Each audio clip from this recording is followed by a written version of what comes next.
All right. Hello and welcome to Three Geeks Live. I was not playing Forza until 12. And Mike was not drinking all night and currently hungover. Yeah, I am. Ooh. Uh, how you been since I saw you yesterday? Yeah, we had so welcome to an impromptu chat cave. We're doing Basically. this one on the Three Geeks Network. We actually Mike and I got together yesterday. Check out our new episode of the Chat Cave on Mike McGee TV. We were just discussing Neal Adams, who died recently, and Hmm. rest in peace, Neal Adams. That's all I'm going to say here because there's a whole episode of Chat Cave you can watch. Yep, a whole half hour spanning his career and how we're the convention kids that he never saw. But It's yeah, okay. I don't have comic book daddy issues because of Neal nah. Adams. Like that's not a thing I talk to my therapist about regularly. Rest in Um, peace, Neil. Indeed. All right. Well, yeah. There's just a couple things that I wanted to get to today. We've got a lot of guys are out sick or have lives. So We've got lives. We're just choosing to spend them like this right now. yeah, that's what Mike said for sure. Yeah. So I had the pleasure of watching The Northman recently, and What did you think? Oh, what did you think? Yeah, sorry. I liked it a lot. I'm actually torn. I don't know if this movie is better than the Batman or not for me. That's a apples and oranges kind of thing, Well, isn't it? yeah, but I'm like, did I have more? Because like, just as an experience, did I have? Because I like both movies a lot, and I don't know like as an experience if I enjoyed this movie more or not than the Batman, and like that's saying a lot because I'm a Batman fanboy, like so for them to just make this random Viking movie, it's so awesome. But which Skarsgård is it in this one? Is it Alexander Yes, Skarsgård? yes, Yeah. Alexander Skarsgård. I really wanted this role for him ever since True Blood, when he kind of plays this guy, except it's in a terrible True Blood show. But like the backstory is pretty much the same. So like, he was excellent on that show. He was probably the best part of it. And yeah, I've been waiting for them to give him this Viking role, but like this movie is really grounded like in like I think they did a lot of research on how Vikings actually lived and did things, and you see a lot of just like real real Viking shit. And even like they don't call it Valhalla, it's more like Volhol. and Right. and you know so I was like, oh, that's really sweet, just like the language that they use, and I mean, Willem Dafoe is in it, so like that's obviously already a plus. I love his cameos. What do we got here? Nicole Kidman. Yeah, Nicole Kidman didn't ruin it. So I was like, I'm Oh, not a huge Nicole Kidman fan, her and I thought, monologue was like epic. And then to cap it off with that really awkward moment where you're like, "Mom." yeah, for sure, for sure. And then like because like that was cool too because it's like they're all trying to get to Valhalla, and even she is trying to get to Valhalla, and I thought that was cool, you know. And yeah, it's like there's not a lot of action. I would say like there's a good portions of action, but there's a lot of like travel and a lot of like different things you see. So it's more like a Tarantino kind of style action where the action is kind of like brief and brutal, and it stays with you, but there's not actually that much, just like fighting and stuff. Like it's so I thought that was really cool too, where you're just kind of seeing this dude go through all these things, and Yeah. uh, Also, I like how too it kind of plays with the idea of like, oh, this whole dying for honor and glory is bullshit. Like basically at some point one of the characters is just like, yeah, who cares? Who cares about that? Your father was an asshole too. Yeah, your father was a terrible dude. Like, Right. okay, okay, he was your father, and like, oh yeah, he had all the honor and all that stuff, but like, he was actually just a bad person. And yeah, like, there's a lot of that, and it's like, okay, well, what is important to you, and like, how do you want to take or treat people, and like, so yeah, like you're saying, like, well, Had you ever seen any of Robert Eggers' other movies? I can't remember if I asked this last time or not. what The were his? Witch, The Witch, and The Lighthouse were the other two. The Lighthouse I've seen parts of, but I've not gotten all the way through. Mm-hmm. I mentioned this last week. Like, this is his most straightforward one. It's the most accessible, I think, because it is telling a really coherent story. It's really not that hard to follow, so that's a plus. But it's still, grounded and. Yeah, but it still gets weird too. Like, it gets weird, yeah. So like, I watched it with the wife, and she's not really a fan because like, just like, it gets awkward at moments, and then like, yeah, there's a really weird part with Nicole Kidman at the end. But yeah, it's but I liked it. I dig it, like, when they're having the dreams, or when they're like having the visions. And all the Willem Dafoe stuff, like, anytime they're with like the priest in the, like, they're doing this dog stuff, like, that was all really cool. I thought that was, like, a glimpse into more of what Viking life was like, or like, when they're getting ready to do the attack the next morning, and they're like, okay, we're shedding our human selves and becoming this pack of wolves. Like, that was really cool, and yeah, it's a lot of cool stuff. I really, really dug this movie. I thought I was gonna like it because, again, I've just been waiting for Alexander Skarsgård to get a role like this, but I didn't think I would like it as much as I do. Like, it's really, I think, worth watching again, and trying to, like, pick all the little things out of it. There's a lot to see. And it's solid. Yeah, it's really solid. So yeah, I had a blast with that. And good movie. I'm gonna give it. I'll give it 4 out of 5 Geeks, or what are we? That's what I gave it to. Is like 4 out of 5. It's solid. I mean, like I said, it's his most straightforward movie.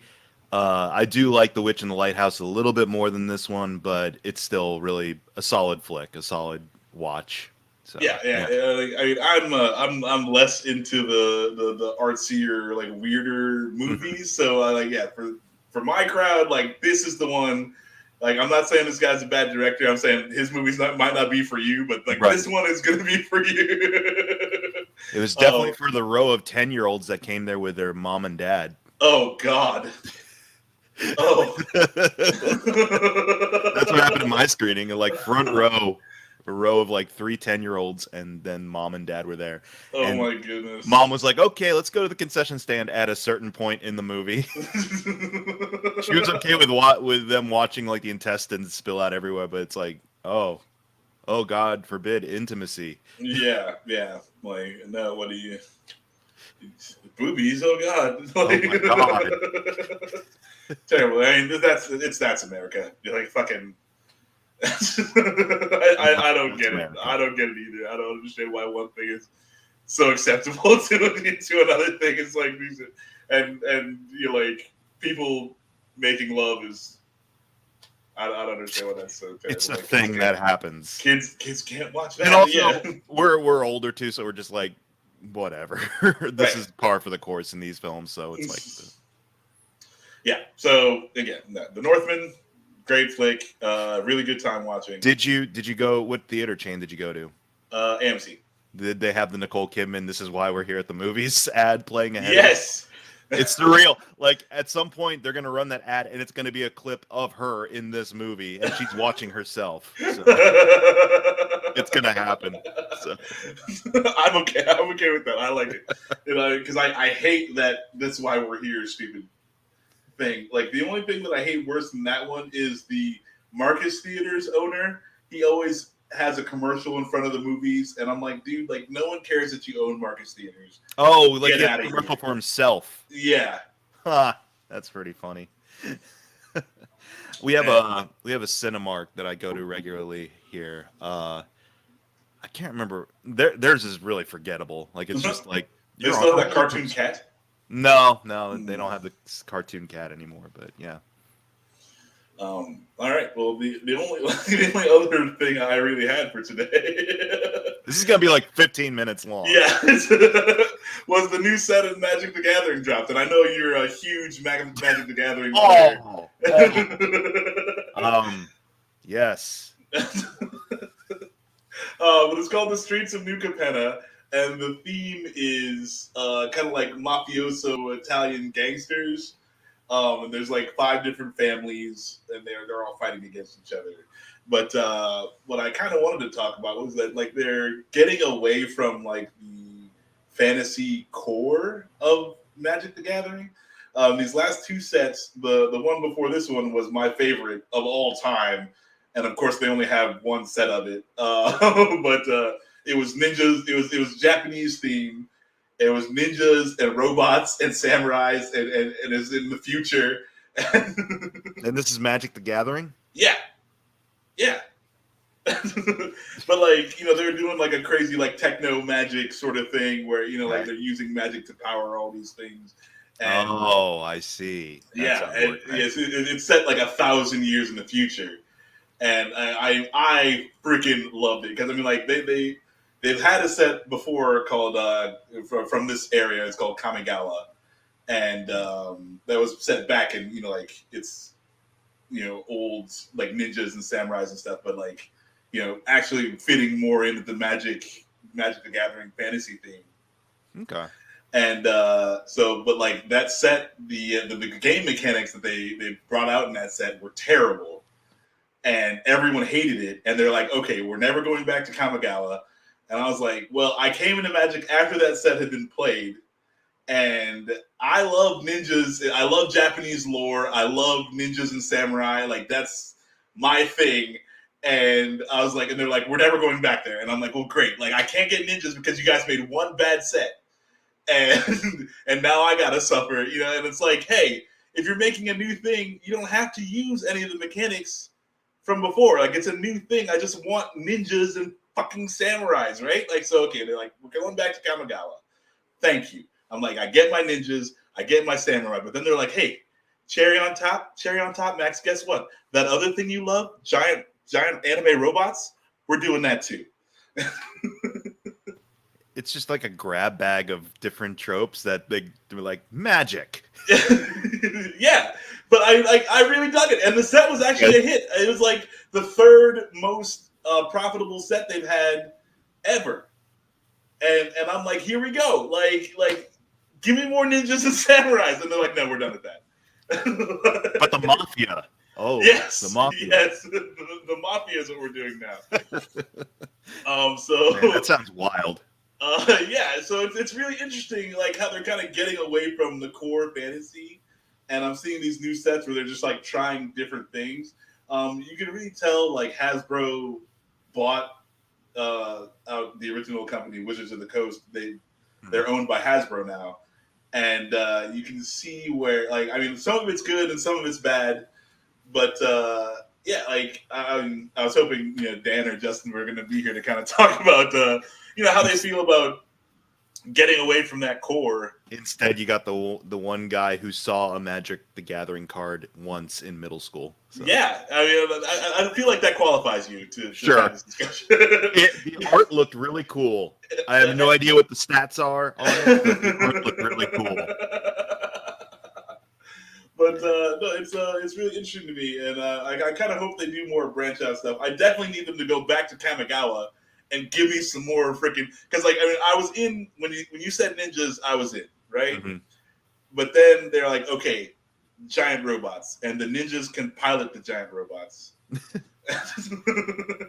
I mean, yeah, I mean that's kind of been a theme for you. It's like Power Rangers is pretty much the same thing. So it's like, yeah, ninjas, robots, bring it. There's a card that is full on Voltron. It's called Mech Titan. You know, sometimes you just can't think of a creative name off the top of your head. Yeah, I mean, and yeah, like they can't just be like, okay, it's Voltron, or okay, it's Power Rangers, you know? Yeah, they can't be blatant about it, but at the same time, it's like Mech Titan. Cool. Iron Giant was taken. Iron Giant. Yeah. But yeah, so it's like Mech Titan. If you take 5 things and exile them, then you form Mech Titan. And Mech Titan's this giant badass robot that I'm fully down for. But yeah, so like they had everything, and I'm just hoping against hope that I can get some more stuff. Yeah. But they do sets far in advance, sort of like college football games. Like they schedule these games way out. Oh, okay. And so it's like there's definitely nothing in the foreseeable future that involves ninjas or samurai. 2030. Yeah, like if I hang around long enough, maybe we'll get back to it. Oh man, don't be a downer on this. Well, I mean, like, no, it's just me. Right. I'm the only one crying about it. Right. So it's like you're holding out for a miracle at that point. So, yeah. It's like I'm like, hey, like we've got there's enough dragons. Like there's even dragons in the set. Like there's enough orcs and all this stuff. Can we just get to I just need you to throw me some ninjas so that I can play with more ninjas. Like that's what I wanted, and one set doesn't cut it. Like I needed 2 sets. they were stingy. They're stingy with the samurai and they're stingy with the ninjas. Speaking of ninjas, I have been greatly enjoying kind of the different direction that the Ninja Turtle comics are going in. Yeah. Like their regular writing team basically handed over after 125 issues. Like that's impressive. Like this is the longest running Ninja Turtles comic so far. And then they handed it over to a new creative team, which is like the first 125 issues had a pretty self-contained arc, and it was about like community. At the very end, like basically the turtles are running like a mutant town in the middle of New York City. Okay. Yeah. Oh, you're writing it down? Notebook and pen. I got a shout out. Got a shout out from Tim. Had to show him that the notebook and there's still ink in the pen. There's still ink in the pen. But now things are like edging slowly into like horror. Like it's trippy. Like the punk frogs were introduced in this new arc, and they're like the anti-Ninja Turtles, essentially. They burn like their dojo to the ground, and so now the turtles are kind of like homeless and having to like recoup their losses. Over in the annual, like the Rat King is like this all-powerful demigod type of character, and he's like setting up a long game of like, it's called the Armageddon game. So it's like it's really trippy and weird, and a character that I didn't think would ever show up in this series shows up in a truly disturbing way. And all right. I'm like, as someone who's just like, yeah, I'm not a big fan of this character, but I'm like, I'm curious now because this looks horrific. All right, I won't let you spoil it all mine. I might ask you when we get off here. There is one visual I will spoil for you here that takes place in the annual, which is way back. Leatherhead, is in the comic, and he ate Krang.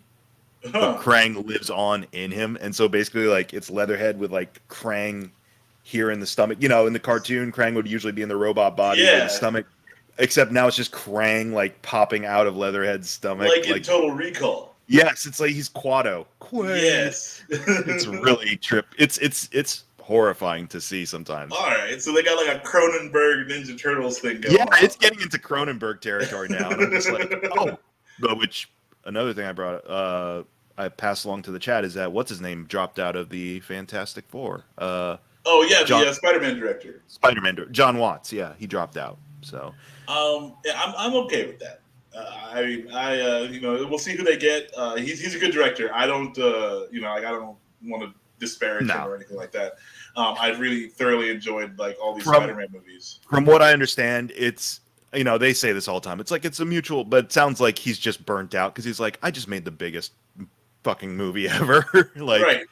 I need a break. Yeah, I need something smaller. And they should give, and absolutely. Like it's not, it can't be easy handling these like big like Marvel films or big DC films, and like especially like hey, like he made 3 movies, nobody's really crying about them. Like that's fine. Like you need to go sit down, bro. Like enjoy your moment. Like I don't want to. Yeah, but that's why I was like, now's the opportunity. Like Scott and I were, or I know Dan was also about this. Like get Cronenberg in there so he can do some Fantastic Four body horror. I mean, they won't, but they won't because that won't make money, and that'll only appeal to like me and Dan. But right, but like it's what was the Fan Four Stick director? Who was that? Josh Trank. Yeah, that one kind of sort of was starting to get into that area.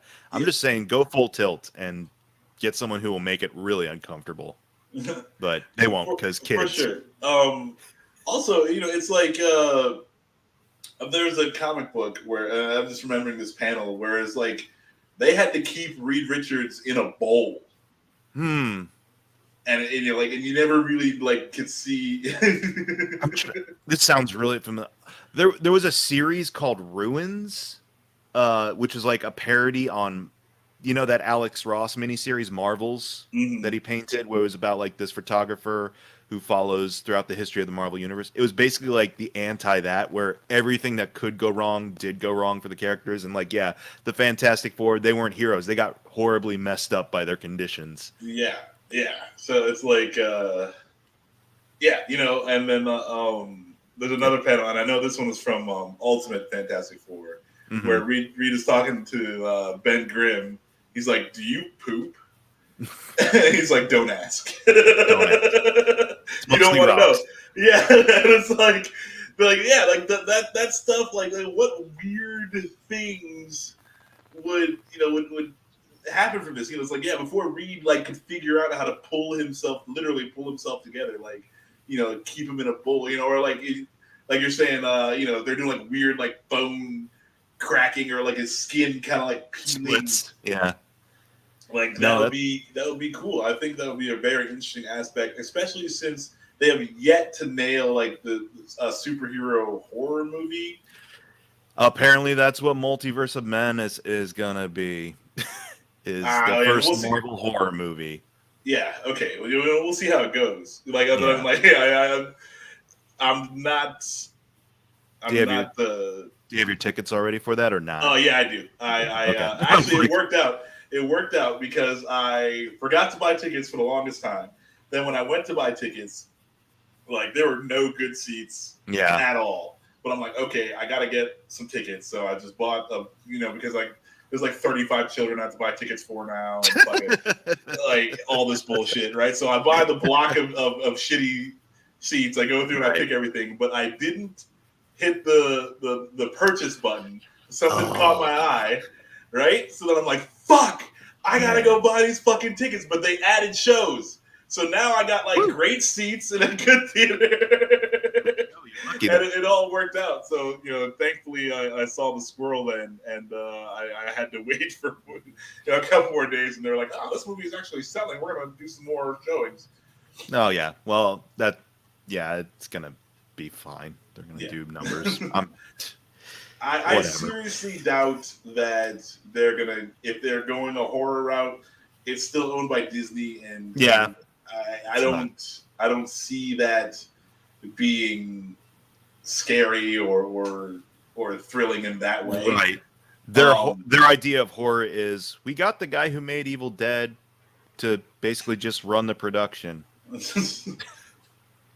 And I think there's a zombie strange in there. Oh, so. Yeah. There's definitely a zombie strange. There's a zombie strange, so horror. Ooh. Right. Yeah. But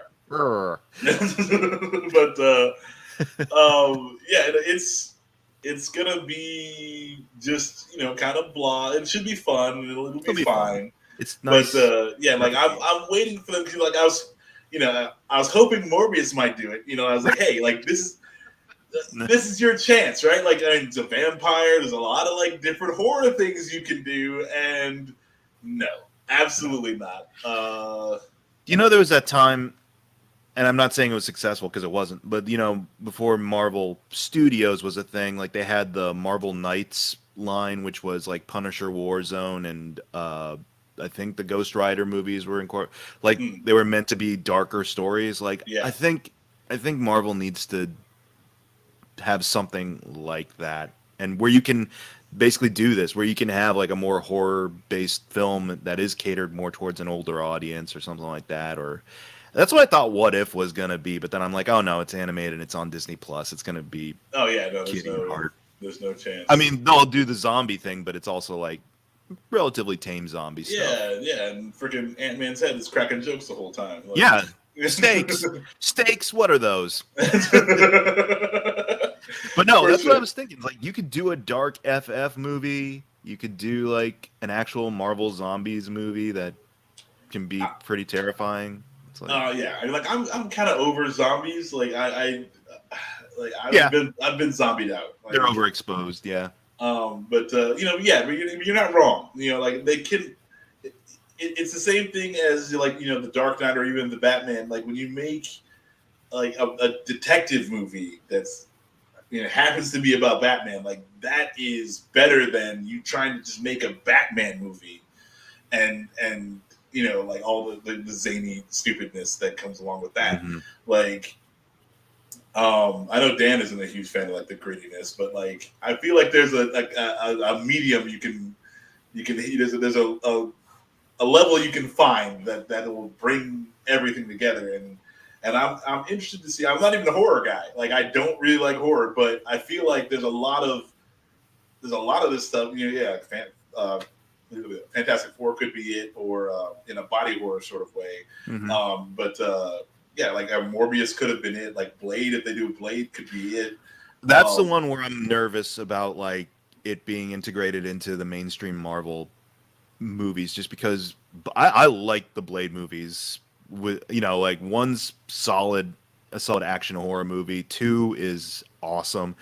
I mean, yeah, Trinity sucks, but like Trinity's terrible. I can still laugh at it. Was terrible.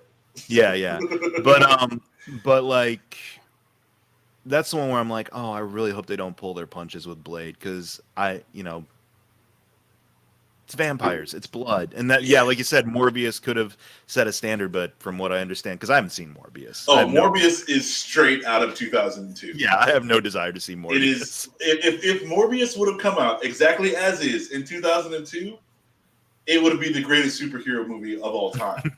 Right. But yeah, no, it's oh god, I mean, Jared Leto's overacting, and it's like there are some good parts. Like I mean, I didn't hate him the whole movie, to his credit, because I'm not a fan of Jared Leto. Matt Smith's pretty good. See, like that's the other thing too. Like he, at like towards the end of the movie, he kind of just becomes like vampire Doctor Who. Yeah, because he's even dressed like Doctor Who. Yes, and it takes me right out. Like I mean, a lot of the movie he's not, and I was happy to see him. He's doing a good job acting. But at the end, when he's the most powerful, he's also the most Doctor Who.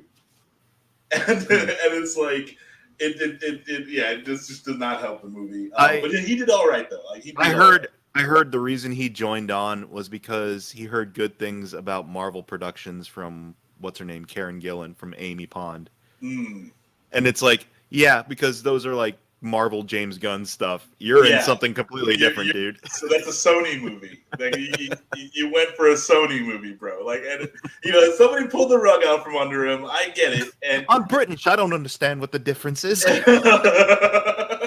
Yeah, it's like, hey, you're like, I'm in Marvel, right? Like, it's a Marvel movie. Like, no, it's kinda production. It's a Sony production. Kinda, sorta Marvel. And yeah, like this is better than Venom. I thought Morbius was better than Venom, but that's not really saying anything for me, because I didn't really like Venom. And I've never even seen Venom 2 yet, so I just it's a little too long, and it's just like it's too much. But yeah, like if the movie would have come out in 2002, I would have nothing but reviews. This string of Sony Spider movies, with the exception of Spider-Verse, of course, like it feels like a time capsule. really, the way it's shaping up. It's like, Well, it's Avi Arad. yeah, that's true. Is he still so is he just focusing specifically on the non-Marvel Studios stuff, or is he still getting like a producer credit for the MCU stuff? I don't think he still gets a producer credit for the MCU. He's out. Yeah. Yeah, Okay. I feel like he is active in the Sony stuff because they're like, we need to get a guy. That's his baby. And, yeah. And he was so involved in the Spider-Man, like the original. Right. I just feel like they need to get that guy out of here. Like there's a reason. Let me just take a look really quick here. Feature films. He produced. I mean, I'll give him this. He produced Spider-Verse, so that's fine. Yeah. He was involved with the first Iron Man and the Incredible Hulk, and then that was it. And then the 3 Tom Holland Spider-Mans, of course, because it's a joint venture. Right. But yeah, he was only involved in the first 2 MCU things, and that was before like they were probably going to decide like let's combine. Yeah. Yep. That's no, you need to get that guy out of here. Like, I'm sorry, he's not the guy. He's definitely not the guy.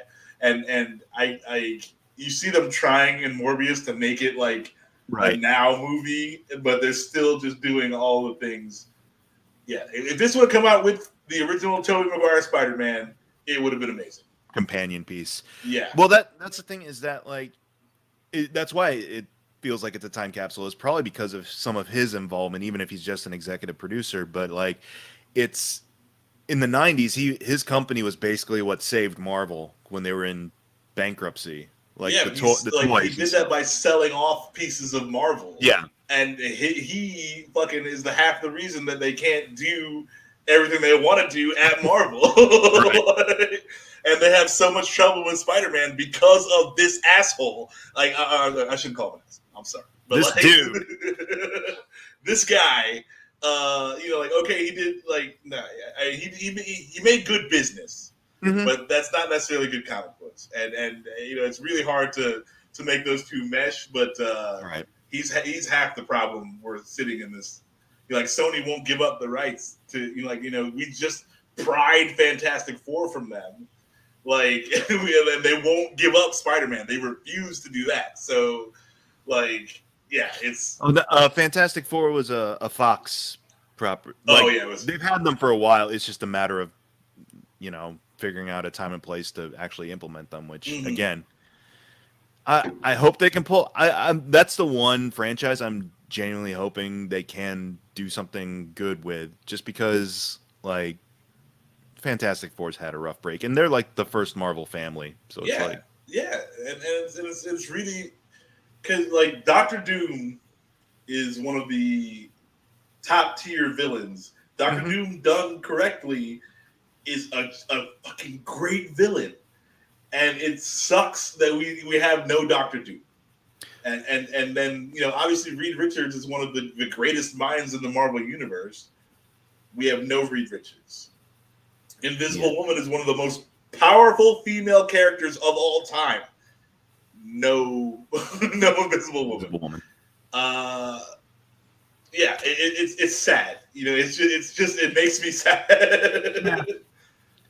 Yeah, and especially since it all starts with them, but here it's like, this MCU is clearly different. Everything starts with essentially Cap and Iron Man. Right. From what I feel, is that's where a lot of the focus lies in terms of like, here's who we center this universe around, is mainly Iron Man, just because Robert Downey Jr. Right. But I always felt like that this has been one of the big gaps in their storytelling, where it's like, you go to the FF for a lot of scientific issues. Like, it all falls on Tony Stark a lot here, and now that he's gone, it's like, who do you go to in lieu of that? Because chances are we're not going to be going to Wakanda too much. No, unfortunately, again, aside from the movie that's coming up, but we're probably not making a regular trips out that way. And that sucks too, because I like a Wakanda-driven, Black Panther is one of the most powerful characters in Marvel also, and to shy away from that is a little bit of a shame. I understand why they do that. We've talked about this before. Like, yeah, absolutely. Like, characters can be played by other actors and so forth. But and you know, like again, if they wanna like you know pay homage to God, I'm blanking on his name right now. The actor's name. Chadwick Boseman. Chadwick Boseman. Yes, I'm so sorry. But yeah, he does deserve a certain amount of respect. You know, he took that role, and I fully see that. You know, but like you know, so if they want to do he died somehow or whatever, like I get it. But to not have a Black Panther is a shame. Mm-hmm. You know, and so I don't know who you're gonna get to take over that role. You know, like I love was it William Duke? Is that his name? Winston Duke. Winston Duke. What's it? M'Baku? Yeah, M'Baku. I love that guy. That he like Chadwick Boseman's great as Black Panther, but I fucking love M'Baku. Yeah, you know, it's. I don't know that he's the right fit for the role, or you know, like if he could carry it. But I mean, like I like him. Bring back Michael B. Jordan as a.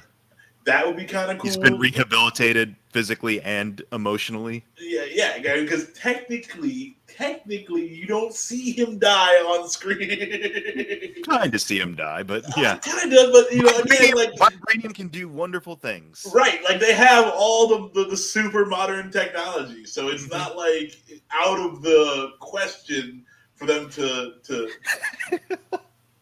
I want him to come back. You remember, man, pulling rent, but Dead Man's Chest at the very end of the movie. I just want him to come back like what's it? Jeffrey Rush did his character. Where be my ship? And he just talks like a pirate now. Yeah, okay, yeah, for sure. It's one of the side effects of one of the side effects of vibranium. Talk like a pirate for the rest of your day. He's gonna talk like that for a year or so. Like it'll work its way out of his system. We can't explain it. Yar! We tried accessing the ancestral plane with the flower or whatever thing, and they didn't have answers. Yeah, you know, it's like if they, yeah. There's a lot of ways you can go that were, you know, like plausible enough to, you know, like if they just say it and move on, like I think it'd be fine. I'd love to have Michael B. Jordan back. He definitely has the chops to pull off something like that. So yeah, like that would be, and also even I would just love to have him back as a villain because he was such a good villain. Like that would just be fine. I don't like when they kill villains, especially the good ones. Because the compelling ones. Yeah, we got to get rid of them. It sucks. You know, like that's not comic books. I mean, that's the other thing I loved about the Batman. It was like they everyone lives. Yeah, like all the villains live except for Turturro. Falcone. Yeah, which is fine. You know, because like he's just a mob boss. He's not like a colorful villain. Yeah, like I was like, holy shit! Like everyone lived. Like what is going on? That was announced, right? Like CinemaCon was this last week, and I think they said like, oh yeah, we're doing sequel. Like, oh, good. Tube's coming. Good. You know, to take your time, take all the time you need. Like, don't rush it. Yep. Don't money grab it. I am 100% down. I just like seeing good movies. So if they could just not do the thing that they always do. I think that's also part of, you know, what's happened to us, especially in this post-Marvel world, is that, like, you and I, we can be patient. We can wait for something. But now it's, like, the immediacy of, like, the next installment's just 3 months away. It's like, no, like, I can wait. Take your time. Yeah, no, it's fine. It's fine. Like, we have time. Take your time. So there's a lot of different pots being stirred and a lot of different things that we can wait on. But I just want it to be good. I just want, you know, and with this multiverse business of Marvel, I hope they start doing the DC stuff. Like I hope they start just making one-offs and movies that aren't necessarily supposed to. They're gonna have to because they gotta like cast half the Justice League again. Because oh my god, everyone's jumping ship and getting into trouble. Like, right? I mean, but like DC wasn't really working like with their Marvel method, and they never really grasped how to do it. They sort of got the idea, but then took a left turn. Because like when they came out with Man of Steel, I was like, okay, like this is a different feel. This is a you can see where they're trying to do more with it. And then there's like, okay, we need the people are the Avengers made all the money. We need our Avengers right now. And I was like, no, like the slow burn is what got people to Avengers. Like we need all these characters to explore their own stories and then come together. Like that's what makes it good. And then like, okay, they got away from that. Fine. But then, like they did the Joker, like they did the Batman. They've done these different things where you're like, okay, that was a solid flick in a universe that where nothing else is really going on but this thing here. Yeah. And I'm 100% down for that. Like, yeah. So if they're getting into multiverse, I hope they allow people to have their own projects. Well, I mean, that's kind of the case because it's like, yeah, Keaton's officially in. He's new Batman, essentially. Like, there's been stuff like he's shooting the Batgirl movie with I can't remember the actress's name, but she looks like we saw a picture of her months ago. She looks good for the role. And J.K. Simmons is back as that Commissioner Gordon, which, you can have multiple Commissioner Gordons now. So it's like, they're telling different stories. I'm 100% down for that. And it's like also, they're like, oh, the people won't understand what's going on. It's like, no, people are smarter than you're giving us credit for. It's been going on forever. It's like you've had say TV shows running concurrently with movies, and people don't seem to get lost. Right. Yeah. And also it's like if you're a comic book fan, this is a walk in the park. Yeah, it's par for the course. A different writer, a different artist will get a hold of like just like you're saying, like Ninja Turtles. A new crew came in and they're doing a different thing, and like you're not sitting here crying about I don't understand what's going on. Like what happened? It's this amazing thing where the media that came before still exists, and you can go revisit it anytime you want. It's like this amazing thing called. That's why we have stuff we can look back on. So yeah, I'm fully done with being treated like I'm an imbecile, and you don't have to spoon feed every also you can make your money and it doesn't have to be for everyone and all the children, right? Well, shit, Joker made how much at the box office? Right. Yeah. And it's like, okay, we grew, us kids who you were placating at first have grown up. And we're all still here and we all make our own money now. Like we have extra money to spend on this shit. So it's not like I just know that Warner Brothers right now, especially with the DC stuff, like they're taking a fine tooth comb to being like, what can we do? We've kind of hit a little bit of stride. We got unexpected hits with like Aquaman, which was bonkers and made like bazillions. And I actually dug the Aquaman. I thought Aquaman was fun. It was all right. It was fun. And like Peacemaker and things like that, doing solid numbers on Suicide Squad. The second Suicide Squad movie was fucking legit. I love that movie. I mean, James Gunn, obviously, but it was so solid. And then the Peacemaker show, I am head over heels for John Cena. Like I've never been I'm not a wrestling guy. I've not really followed John Cena's career until he started, getting into acting. And again, even when he started acting, I'm like, okay, John Cena, like fucking, the Marine and things like that is like, all right, John Cena, what the fuck ever. But oh my god, him as Peacemaker, like he shows a lot of range. They give him things to do, and he pulls it off. And it speaks to what you were saying before. It's just this self-contained thing that just happens to be part of a bigger universe, and they can reference it from time to time, but it stands on its own. Like it doesn't have anything to do with what's going on with Superman, Henry Cavill, Zack Snyder, Superman, or anything like that. But sure, we can reference it. We can reference Wonder Woman, but otherwise, it stands solid as its own thing. Yeah, and it's super awesome as its own thing. Yeah, and yeah, I'm very happy with the shift that Warner Brothers and DC are making. But part of this, I think it's called Warner Brothers Discovery. They're kind of auditing their own properties and being like, okay, what's working? The whole like CW lineup of superhero shows canceled. Like Legends of Tomorrow is done, I think. Oh well, that show was garbage. Batwoman is done after 3 seasons. I think The Flash this is just their last season, I think. Yeah, The Flash went on for what, like 10? It's 8 now. 8? Okay. As much as Arrow. But almost a decade. Like yeah. like that's a good run. Production time from pandemic and stuff. Yeah, it's a decade. Almost. I mean, that's fucking crazy. I mean, like I gave up on The Flash probably like season 3. At the beginning to mid season 3, I was like, okay, I'm done with this. Yeah, but but obviously they're still getting enough ratings to keep it on. Like they don't just make TV shows if there's right. nobody watching them. Right.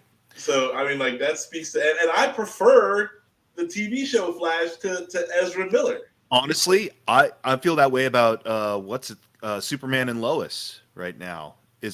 I feel is one of their more solid shows because I'll watch like highlights and recaps of it. I'm like, this is actually like really well done. For starters, it's not being done through CW; they just distribute it. It's being done with HBO money, so right. It looks 10 times better than CW. But I mean, like, if you're even speaking to that, like HBO is doing a lot of good things with these characters, and I mean, like they're continuing the Young Justice series. Have you caught up on that? No, I still need to watch it. There's just no time for fucking everything. But we need to get Animaniacs back together. I've had zero time to meet up with Dan and Scott, and I know they're both they both have lives also. So it's like fucking A. But that's one of those things where I'm like, man, I feel bad that I haven't watched this. The first season that they put on HBO wasn't the best Young Justice season, and you can kind of see where they're stretching their legs and trying to do their own thing with it. But I feel like if they catch their stride, it'll be solid. Yeah. So that's I've got no problem with it. Hey, they had one bad season, but this is the first time they were doing it. So So that's HBO is just doing a lot of good things with these DC characters. I mean, like the Harley Quinn show, like Looney Tunes Harley Quinn is great. It's really good. I'm just down for a lot of the stuff they're doing again because it's like, hey, we want to do this thing. Like we're not trying to make the whole thing. We're just trying to do this thing, and let's do it well. And I love that. And so like you're saying with the HBO money, that show stands above the rest, even though like they're putting it out on the CW. Like it's not. You can tell it's not a CW show, right. Yeah. which is awesome. And it definitely doesn't feel like it needs to do what a lot of the CW shows do, which is reference each other all the time as well. Like that whole calling back. It's like it's doing its own thing. Right. Like Supergirl hasn't shown up once in this show, and nothing, no other characters outside of ones that are directly connected to Superman show up, and it works. Yeah, that's great. Like I'm not a Superman fan, so I've not watched it. Right. But I'm not gonna hate on it if it's good. Like good. I'm glad that there's good superhero shit out there. Like that can only help me because at some point in time they're gonna get around to a character that I do like, and I want them to have this much focus on and quality in it. So Moon Knight is okay, but they're touching on a lot of dark themes with that one. But I don't. Have you seen the latest episode from last week? Yes. I'll admit, like I've been very lukewarm on Moon Knight, like a lot of the Disney Plus stuff. I've been lukewarm. It's all Disney. This last episode, like Oscar Isaac, I just got to say, Oscar Isaac is a phenomenal actor. Yes, and you know what you do with phenomenal actors? You give them something to act about. Like the scene in the last episode. I think the scene. Hold on. Let me. Everything cool? Yeah, everything's cool. I just want to. Oh, spoiler alert! Sorry, thank you. I was like, Yeah. Yeah. Okay. Yeah. Well, Now. so you saw the last episode and Yes. how it's like flashing back to all these key moments in Mark and Steven's life and things like that. Yes. But that moment on the street, I'm just like, Jesus, like this is heavy. Like I started getting a little choked up. I'm like, this is a lot, Yeah, dude. man. Or like, I mean, when you follow his mom, like all that stuff with his mom is Jeez. so like, yeah, it's just heavy. You know, it's like this tragedy happened and it broke their family. It Hmm. broke everyone in their family. And then from that, now, you know, like he's being abused and he needed his mind broke. Hmm. And that like that they even would go into it. You know, again, it is a little bit Disney, but it's still a lot of the heavy stuff. Right.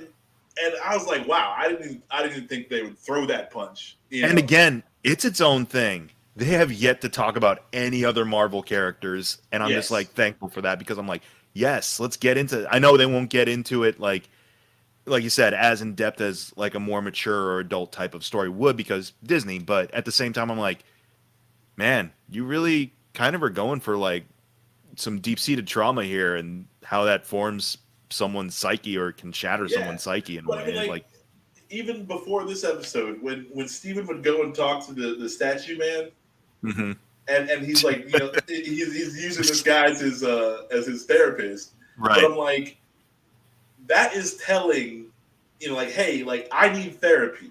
I Hmm. need someone to talk to. Like my mental health is so broken that like I need, you know, like I need to go figure it out. But he doesn't. He can't go to a, you know, because he's so broken. He can't go to a real therapist. You know, Right. so he goes and talks to this dude who's just sitting there. But yeah, it's like they don't really do any of that anywhere else. Like I'd say the closest thing that has kind of delved into this a little bit is WandaVision, just because it's following a similar theme of like trauma and Yes. how that forms someone's psyche. And yeah, like it's weird too because it's around like the penultimate episode or so when they really get into this stuff. I've noticed that about these shows, like the Mm. second to last episode in a lot of these series, all of a sudden it's like, and now revelations, what's going on in the character's mind now before the It's big like, finale. yeah, the doing the Empire Strikes Back is always the second to last episode. Yes. But yeah, no, it's I really dig that stuff. I'm down for it, and you know, again, like tell a good story, get these actors who can pull it off, and give them something, you know, because like if you just have Oscar Isaacs running around as fucking Poe Dameron, like I don't care, you know, like I don't care. Somehow Palpatine survived. But you know, like you know, if you're giving me Oscar Isaacs from uh, even Sucker Punch, or you know, like I love his villain in Sucker Punch. Mhm. I people like you can hate on the movie all you want, like it's not great, but I love his character in that movie, Mhm. and like give him something to do, and he can pull it off. Like that guy's a really good actor. Oh yeah, it amazed me. Like he goes from like blubbering and grieving on the street, and then like that, he's just like, "What? Oh, hi, mom. Yada Hi, yada mom." yada. Yeah, it's like amazing, like mood switch. I've lost again. Like, just no, I loved it. I thought I'm having a lot of fun with Moon Knight now. Yeah. And it's Now one that of it's the almost over. or really like I should say I'm having a lot of fun with Moon Knight because it's not a character I really read ever. Right. Yeah. And people are like, oh, Moon Knight's the Batman of Marvel. I'm like, no, Batman is the Batman of Marvel. Fuck you. Like,